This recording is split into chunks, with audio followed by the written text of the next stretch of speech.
اعوذ باللہ من الشیطان الرجیم بسم اللہ الرحمن الرحیم۔ آج کا ہمارا سبق یہاں سے ہے۔ وَإِنْ كَانَ رَجُلٌ يُورَثُ كَلَالَةً أَوْ امْرَأَةٌ وَلَهُ أَخٌ أَوْ أُخْتٌ فَلِكُلِّ وَاحِدٍ مِّنْهُمَا السُّدُسُ۔ اور اگر ہو مرد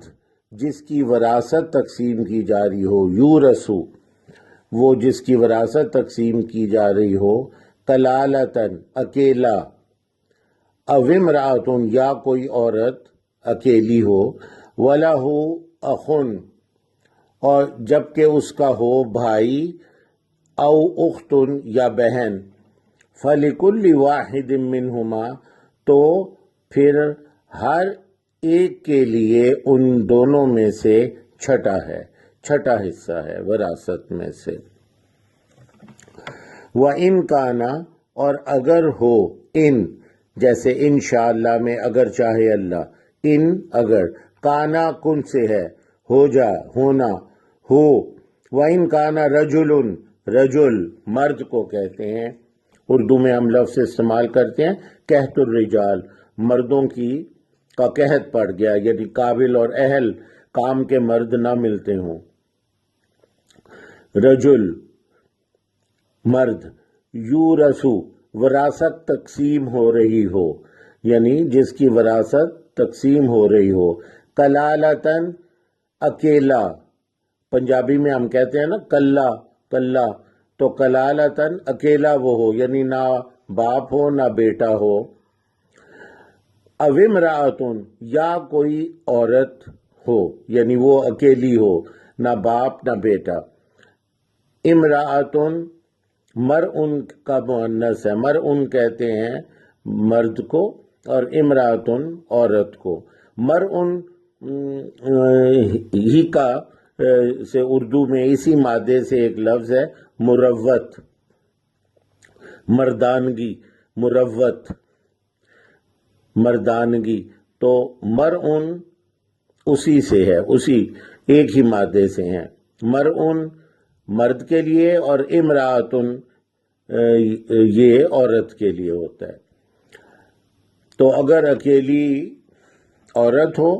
کلالہ یعنی اکیلی ہو، وَلَهُ اخن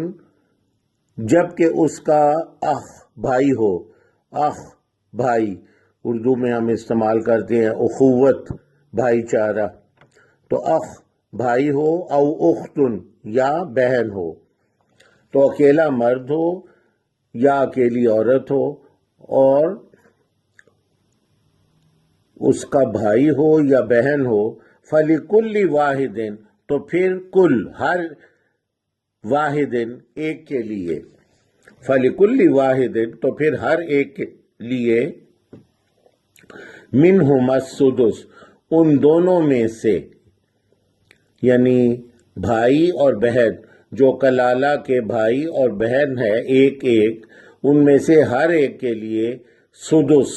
چھٹا حصہ ہے۔ پہلے بھی سدس کا لفظ آ چکا ہے، ہم اردو میں استعمال کرتے ہیں، اس سے ملتا جلتا ایک لفظ ہے جو مسدس حالی، جس کے ہر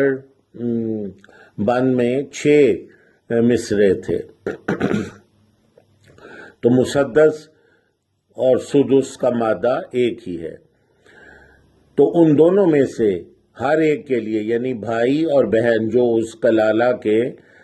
ایک بھائی اور ایک بہن ہے،